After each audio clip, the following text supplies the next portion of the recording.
Andijonda ish boshlagan Ipak yo'li erkin iqtisodiy zonasi bugun aniq loyihalar va real ishlab chiqarish bilan o'zini namoyon qilmoqda. Bu yerda rejalar emas, zavodlar qad rostlamoqda. Ayni paytda zona hududida umumiy qiymati 500 million dollardan ortiq bo'lgan 17 ta investitsiya loyihasi amalga oshirilmoqda. Ular 3000 dan ziyod yangi ish o'rinini yaratishni nazarda tutadi. Hozirning o'zida 92,4 gektardan ortiq maydonda qurilish va ishlab chiqarish jarayonlari jadal davom etmoqda.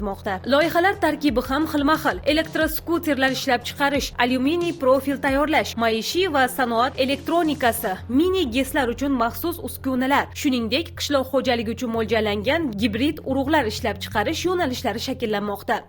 Andijon tumanida joylashgan Ipak yo'li erkin iqtisodiy zonasi hududidagi xorijiy investorimiz tomonidan mini gidroenergiya uskunalari ishlab chiqarish zavodi sentyabr oyida start berilgan qurilishiga.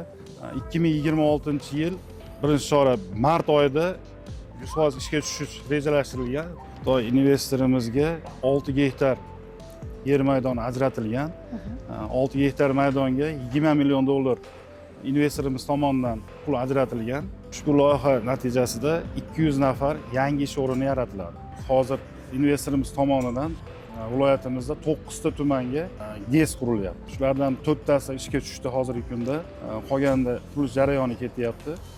Bu yerda gidroenergiya uskunalarini ishlab chiqarib, boshqa viloyat, qo'shni davlatlarga ham eksport rejalashtirilgan. Bu loyihalar import o'rnini bosish va eksport salohiyatini oshirishga xizmat qiladi. Ayrim korxonalar allaqachon ish boshlagan. Jumladan, Emprint korxonasining birinchi bosqichi bugun to'liq quvvatda faoliyat yuritib, qadoqlash qutilari va turli xil yorliqlar ishlab chiqarmoqda. Mahalliy mahsulotning tashqi ko'rinishi, bozordagi raqobatbardoshligi aynan shu kabi korxonalar orqali oshmoqda. Ushbu ko'rib turgan korxonalar birinchi bosqichi 2025-yilda o'z faoliyatini boshladi.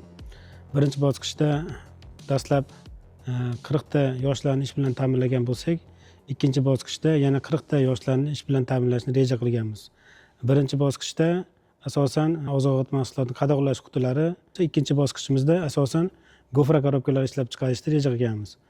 Birinchi bosqichdagi rejamizda 30 millionta boshqa turdagi korobka etiketkalarni chiqarmoqchi bo'lsa, ikkinchi bosqichda 36 millionta gofra korobkalar ishlab chiqarishni reja qilganmiz. Loyihalarni barqaror ishlatish uchun muhandislik kommunikatsiya tarmoqlari ham bosqichma-bosqich tortilyapti. Bu esa investorlar uchun ishonchli va uzluksiz ishlab chiqarish muhitini yaratadi. Qisqacha aytganda, Ipak yo'li hududida sanoat ishga tushdi. Yangi mahsulot, yangi ish o'rni va yangi eksport yo'nalishlari. Bu yerda iqtisodiy o'sish aynan loyihalar orqali shakllanmoqda.